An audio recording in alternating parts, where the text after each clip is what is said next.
来看台中的彩虹贯穿蔷薇啊彩绘修复工程最近都做好，内底订漆，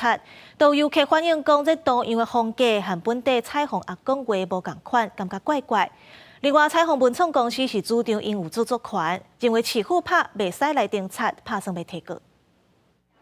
伫咧彩绘壁面头前翕相纪念，台中市南屯区知名景点彩琴冠村，一透早就吸引大批游客来参观。有人发现壁面画的风格，甲彩琴阿公黄永富原本创作无同款，感觉真奇怪。但是也有民众感觉无要紧，就那个建筑这种屋子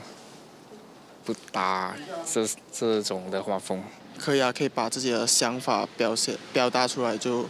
可以让全部人都知道啊。 原先负责维护的彩琴文创公司，2022年甲台中市府属约无成发生纠纷，主张有著作权，将17面壁面板油漆，去台中市府提出民刑事告诉，一审台中地院拢判决彩琴文创公司胜诉。台中市府是主张有彩琴冠村土地甲建物所有权，先后伫咧2023年5月，也有2025年1月进行内外壁面彩绘作业。彩琴文创批评严重侵害著作权，伫官司也未定验进前，市府无权惊动壁面，已经伫咧诉讼当中，会甲律师建议采取法律行动。目前我们已经有在收证，然后也有比对我们之前的创作。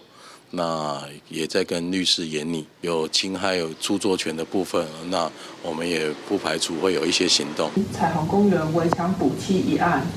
公园设施由建设局维护，